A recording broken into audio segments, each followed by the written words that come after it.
Welcome everybody to a new episode of Warcraft 3 Reforged. We're continuing the campaign of the Night Elves. We just ran away from the Burning Legion, so we met both humans, orcs, so like kinda alliance horde, new alliance, let's call it that. So we kinda have the new alliance and the Burning Legion and the undead, technically.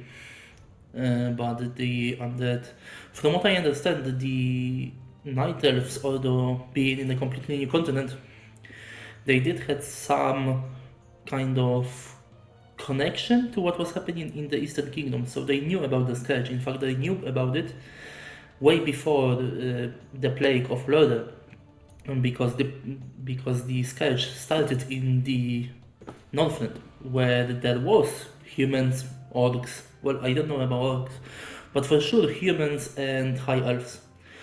For sure those two had some outposts around Northland, because like it's a whole continent not that far away, and also because they did feel the magical pull of the Lich King, essentially. They knew there was something there, especially the high elves. They felt that there was something there. They didn't understood it back then, and they probably still don't exactly understand what the hell is going on with the sketch. But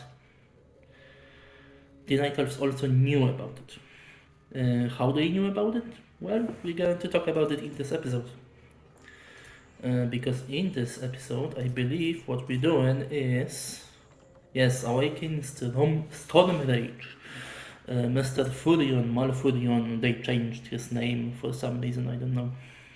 But yes, in this mission, we're actually going to wake up and join forces with the druids. Why they need to be woken up, and why the hell all of them? Well, we'll talk about it. With Cenarius dead, it falls to us to awaken the druids. We must recover the demigod's horn from the sacred Moonglade Isle. Only its clarion call can awaken the druids from their slumber. But Priestess, the orcs have established a crude settlement upon the Isle. We'll need to fight our way through them to reach Cenarius' horn. Priestess Charonda, thank Elune we found you. The undead are advancing upon the nearby barrow dens. The dens seem abandoned, but there is one druid sleeping within them, sister. He is the wisest and most powerful of all the druids. He must be warned that the Legion has returned. Then we'd better hurry. If the undead overtake his den before he's awakened... Let us make haste, my sisters. Yes, indeed, he is the wisest of them all. What you didn't saw, I cut it out most likely, is that I actually lost the mission. Because I started talking about lore and shit, and I just forgot about the timer. So essentially what happens is that we have this forest over here, and we have Malfurion in this den, in this house. So we need to get to the horn on the top of the map before they get through. And I just lost myself in talking about the lore and everything. So I need to pick up. I need to pick up a little bit before I will start talking. So let's take our group, creep up. So be it. Let's take our group, creep out a little bit. I also want you don't have enough trees, lumber I mean. Go in, collect lumber, meanwhile you guys, we're going to creep out a little bit. So okay, as I said in the intro, let's talk about a little bit lore. Why the hell we need to wake up the druids, and where the fuck are they even? So what happens is that there are different realms, essentially different realms in this world. And one of those realms, kinda planes of reality, if you wish, is called Emerald Dream, and if the name doesn't suggest, it's kind of like a dream state that was created during the creation of or remodeling of the okay, I remember that there was nothing here, but a bit clip out. Okay, go back over here, and I need to recruit more huntresses first. Okay, I would also like this upgrade and upgrade, well, not upgrade, just give me 4 more wisps for the lumber collection. Okay, we're going to move this way because there's a fountain over here with some orcs. Yes, attack over here, and this fountain is where we're going to be defending from the orcs. Because obviously it's going to be better to actually defend what we can heal. I could create fountains and all, but that would make this mission much longer. Okay, I need you, lumber, one or more of you goes to lumber. You and you, my guy, is going to start a second gold mine, because we might as well. For fuck's sake, okay, you ain't doing shit, you're doing moon wells. Then, all of you actually are, or at least most. Here I would like moon wells. Okay, nice.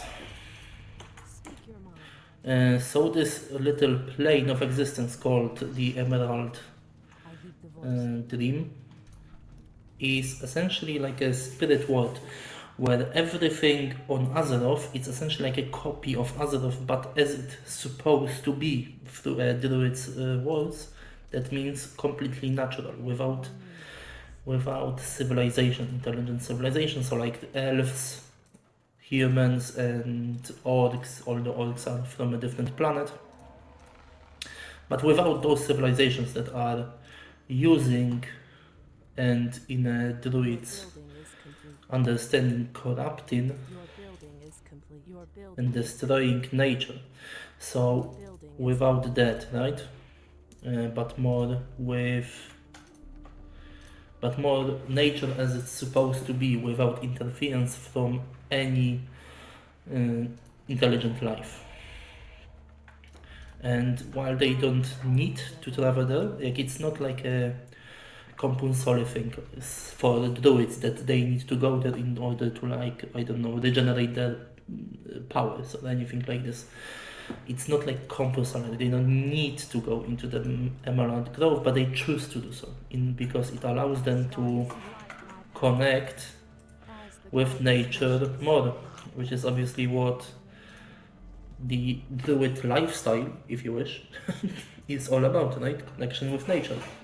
So most of them go there just for the sake of connecting with nature, and that's in fact how and why I said in the previous episode that the Night Elves actually knew about the Horde and about the Scourge, even though they didn't have essentially no connection with the Eastern Kingdoms. They knew what was happening because the nature is all encompassing, right? All connected. So the connection through the Emerald Dream to the nature in Kalimdor also allowed them to connect with the nature in Lordaeron. Destroy those signs, please. How many did you put over here? I swear there was like 30 that I was destroying. Like goddamn. Okay, move back, and my life will actually be destroyed. But the Emerald Dream also have some few other functions. or at least not functions, but ways it could be used. Let's call it that way. It's not necessarily a built-in function that was envisioned by everyone, but kinda how it's used anyway by the druids is that it allows you to essentially travel huge distances because there's no time within the Emerald Dream, allowing you to also travel through land, because it works kind of like, if you ever played Minecraft, it works kind of like Never, if you, in gaming terms, right? Which is that every block within Nether responds to 8 blocks within the real world. It's kind of how it works in the Emerald Dream as well, where you traveling through. Come back. Which one is real? Which one does damage? This one. This one is real. Kill him. Kill him, please. Which one is it? Which one is it? This one. The left one. Destroy him. Thank you. Okay, kill the orcs. This illusion doesn't do any damage, so it's fine. You come back. Destroy the recruitment centers. Also recruit me more of everyone. As you can see, we're going 15 or no, even 25 trees down. So we really need to hurry up and get through this mission as fast as possible, because I ran out of time once and I don't want to do it again. I'm actually going to retreat, let my glaive take it on, while I'm going to recruit a new units. Where the fuck are you traveling? I told you to attack, not this. No, for fuck's sake. Okay, give me a glaive as well. But yes, it allows you to actually travel vast distances. So Malfurion in the war against the Legion 10,000 years ago, Malfurion in the war against Legion 10,000 years ago actually used it to sneak into the fortress of the, well, not demons, but demon-aligned elves. Essentially, you know, because there is no civilization within that world, you kind of walked into the Emerald Dream in one place and then kind of walked out of it in a different place. And because there's no buildings there, you can, you know, in the Emerald Dream, you just walk in from this part of the forest to this part of this forest. There's no wall to stop you. But when you come back to the real world, it is actually a whole fucking building in front of you that you just were essentially teleported through. Essentially, how it works is that he teleported. But the problem is that it does also kinda destroy the dream itself. So because it was meant to be a dream, the Emerald Dream is meant to be without intelligent life. Now that you have intelligent life in form of druids going through to there, it does corrupt it over the time, or at least that's the perception by druids. That while you should go there and try to connect with nature as it is in the dream, you should also make sure not to change it, not to affect it, or at least limit your effects on the dream as much as possible to keep it as pure, essentially.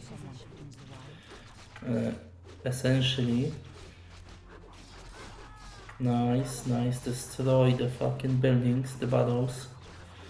Nice. Now, not construction, recruitment. You destroy this, you destroy this barrow. We need both barrows down, and we're going to be chilling, I believe. That's it. But again, I need to pick up a little bit. Give me more archers. Insufficient gold. You give me wisps into the mine. To send into the mine. Because it's really... We're getting tight on trees, time, whatever. Okay, give me the archers. Move on to destroy the rest of the camp. Actually, I don't need to. Let's just move on, because I'm really scared I'm going to fail this mission again because of some stupidity. So let's go. Yes, what happens is that we have 3 primal guardians, which are essentially what Scenarius was in the mission of the Horde. Make it fast. Yeah, I get you. Now, hit Tyrande so she wakes up. Same spell, same way of working as in the Undead campaign with Mr. Malganis in Stormblood? I don't remember. Hit her. Nice, hit her. Move on. Yeah, so we need to kill 3 of them that protect the Horn on Mafurion, because as you heard it in the agility by 1, that's not worth it. Or at least not worth the exchanging for something else. As you heard, it was actually job of Scenarius to wake up, to use the horn to wake up essentially all of the druids at once. But since he's dead, we need to do it. And obviously it wasn't planned for that to be a thing, so they view us as an enemy. You know, maybe like corrupted elves or something like this, I don't know.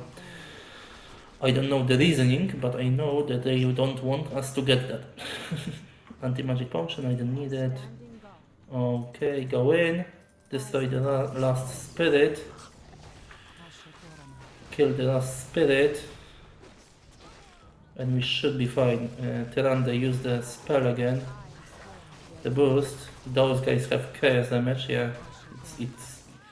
It looks like it. But yes, kill him, just kill him. Kill him first. Now you attack Tyrande, you alone. Move back. Yeah, just move back. I'm going to build a new army. It's fine. I'm going to rebuild an army. Give me 4 wisps already. Yes, you over here. Tyrande, go over here. Actually, you're meant to be group 2. Go to the fountain and heal up, Miss Tyrande, because you're not looking too good. Priestess, the undead draw near the Barrow Den. That is true. Will be defenseless. I know, but I'm working on it. Like, calm down. I'll get it. What the hell? They actually attacking me. They're attacking me. Like, what the fuck? That's interesting. That's not what I was expecting. But okay. Well, try to kill them then. At least try. Like, I wasn't expecting them to come after me. Nice. Target this one. Okay, we should be fine, I think. You move back, let them attack someone else. Okay, he's going to be chasing me. Fantastic. I love when they do this. Makes sense, but also not exactly great for my game. Okay, we should be fine. We should just be able to just walk up there and pick up the horn, which is the end of the mission.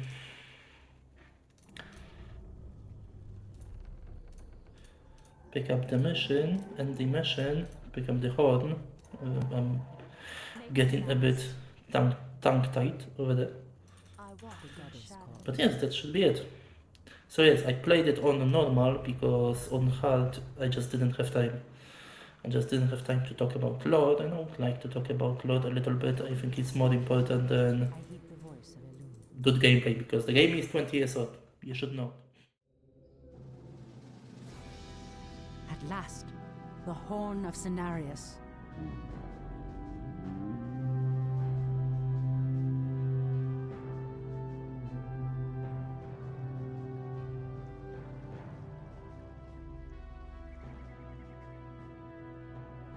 The horn has sounded, and I have come, as promised. I smell the stench of decay and corruption in our land. That angers me greatly. Come forth, you defenders of old. Crush these invaders, as you did in ages past.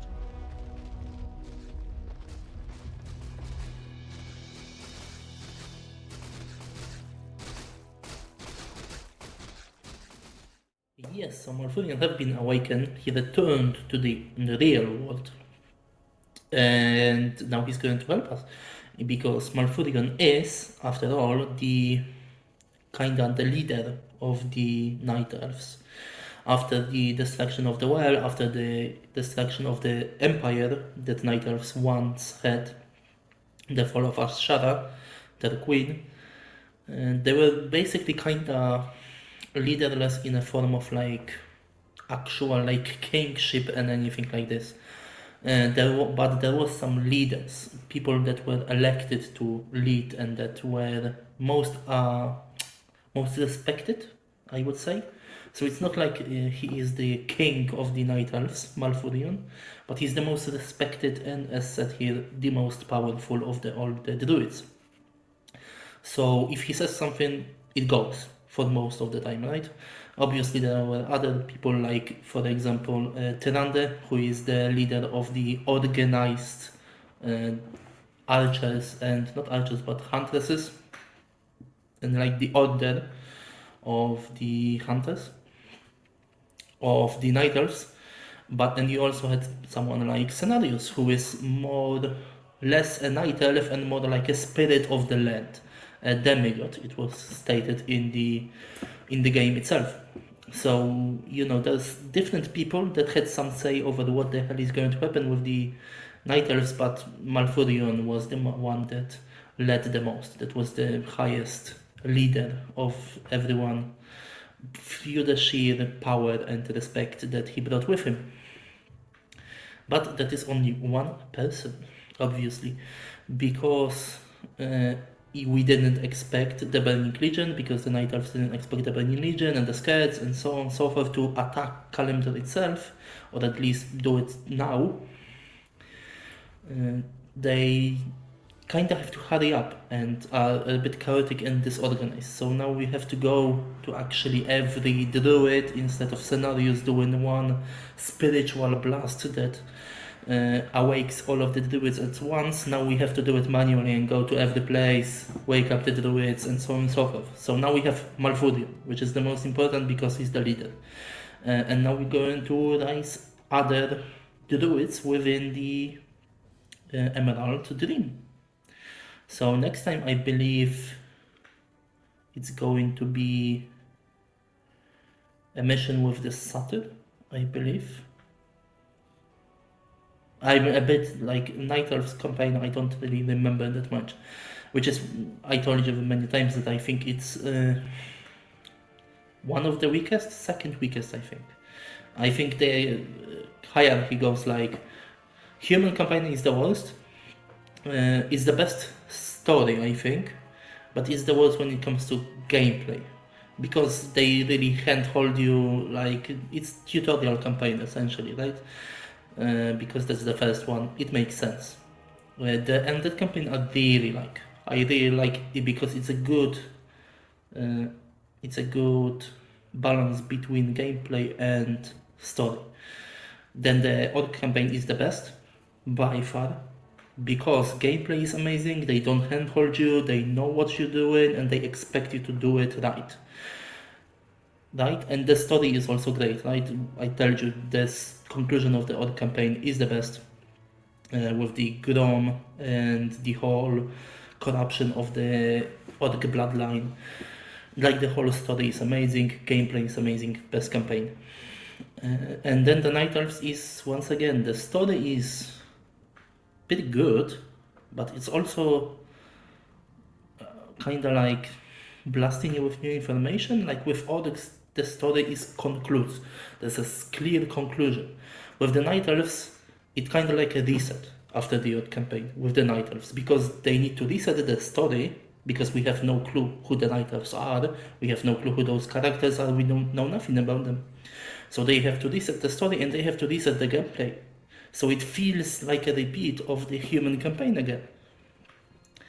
So it's definitely weaker. So it's like human, night elf, undead, orc. That's my hierarchy of the worst to best campaign. Obviously, with the Frozen Throne, there would be few changes in that hierarchy, obviously. But we'll get there when we get there. For now, see you in the next one.